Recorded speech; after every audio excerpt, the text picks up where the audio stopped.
This is the 5:30 news on Q2, Montana's news leader.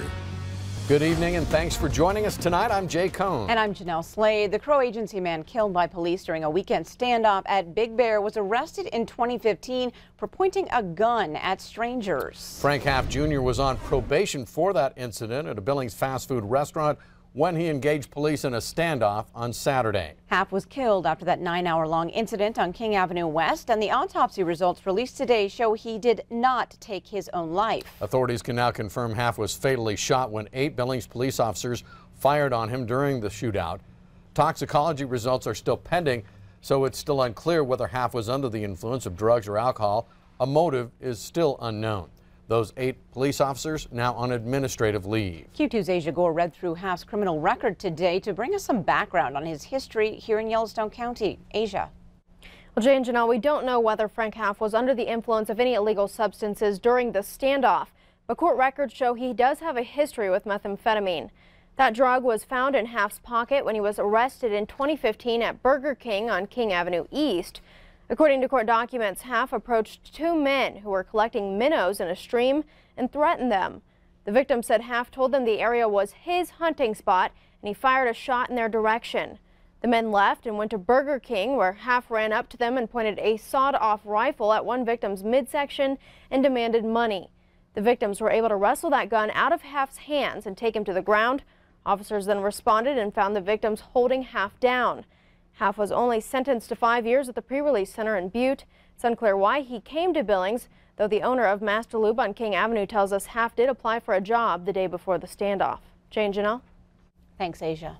The owners of Big Bear Sports Center speaking out now for the first time since this incident on Saturday. They tell Q2 while they are unsure when the store will reopen, they are doing their best to move on from an incident they could have never planned for. It's one of those tragic events you hope never happens, and especially in your own community. But since it has happened, I mean, we've come together as a company, like a family, and we're going to work together and just stay positive and move forward and try and come back better than ever. The community support has been amazing. I mean, we've been getting messages, calls, all kinds of thoughts and prayers, and we can't tell the community how much we appreciate all that. And the Taylors say they are especially thankful for all the law enforcement on scene and that no one else was injured. They also say employees will stay on and help with all the work that still needs to be done as they work to reopen the store. Well, it is election day here in Yellowstone County with a number of issues facing voters. Q2's Dustin Kleeman down at the county courthouse with more on what's at stake tonight. Dustin. Good evening, Jay and Jeanelle. As you can see behind me, people returning their ballots. 41,000 ballots have been returned before the 8 p.m. deadline so far. And election officials expect a couple hundred more. On the ballot, some community issues that are very important. It includes a new mayor for the city of Billings. Bill Cole or Jeff Essman will lead the city forward. 5 city council members also to be selected. Laurel is on the ballot. They will be selecting a new mayor and council members. Also for Yellowstone County, this is important. The county attorney's office is requesting further funding to help a bogged down court system that's burdened by a lack of state funding. That'll be a yes or a no from voters tonight. Lockwood, they'll be deciding on authorizing a high school to be built, while Laurel School District is also planning for the future with bonds, making room for students and beefing up their education. We're going to have the very latest numbers on KTVQ.com right at 8 o'clock as soon as they are released. A lot of those numbers aren't going to change, but they'll be the unofficial numbers. Be sure to download the Q2 News app for those election results. We'll also be on Q2 News Facebook page. Be sure to tune in tonight at 10. Jay and Jeanelle, let's go back to you. All right, thank you, Dustin. We'll hear also from both the new mayor and County Attorney Scott Twito on the voter decisions tonight. And again, we'll have results and reaction right here tonight at 10 o'clock. Drugs and alcohol suspected as factors in a fatal crash this morning north of Terry. Montana Highway Patrol tells us the crash reported around 4:30 this morning, but it likely happened hours earlier. The single occupant of a Dodge pickup truck was found dead at the scene in Prairie County. MHP says that pickup was traveling on Highway 253 over a bridge when it drifted and crashed into a guardrail. The truck then went over the bridge and rolled. Troopers arrived on scene around 5:30 this morning. They found narcotics and alcohol in the vehicle, which is a rental unit from Utah. The victim's name not yet released, but we're told he's about 40 years old and is an out-of-state resident. The investigation is ongoing. 4 Roundup men are taking the Boy Scouts of America and Montana to court. The lawsuit, originally filed in 2014, claims the Boy Scouts were negligent when they put Calvin Malone in a position of power.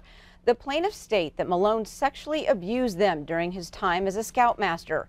The complaint alleges the Boy Scouts noticed grooming behavior and the possible allegations of assaults by Malone. It also states the Boy Scouts did not do anything to prevent Malone from becoming and continuing as a scoutmaster. Now, that trial is set for this summer. Don't expect any bombshells other than the newly released government documents on the assassination of President John F. Kennedy. 2 Montana authors who have spent years researching the killing of the nation's 35th president say that's because the bombshell people have been waiting for is already exposed in their book, Phantom Shot. When we first met Mike Majerus and Jack Nesson 4 years ago, the 2 lifelong friends had just published Phantom Shot. Their book concludes that not only was Lee Harvey Oswald the sole assassin of President Kennedy, but that he fired only 2 shots. And once we put this out, there would be other people that have been studying this for 35, 40 years ago. Yeah, that's got to be right. But that hasn't been the case. In fact, with the National Archives now in the process of releasing thousands of JFK documents, the conspiracies flourish.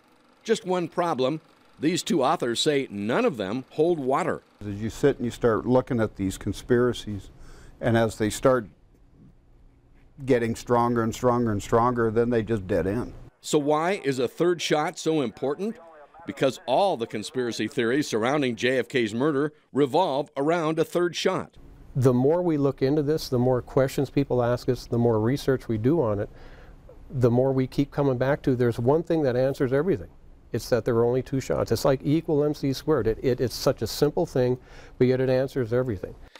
Majerus and Nesson's Phantom Shot theory is based on the fact that one of the 3 empty shell casings found in Oswald's 6th-floor sniper's nest was dented in such a way that it simply could not have held a bullet that day. The first guy that picked that shell casing up, he looked at that and there was a dent in the rim, and his first thought was this couldn't possibly have been used today. There's no way a bullet would have fit in this shell casing because that dent is too big.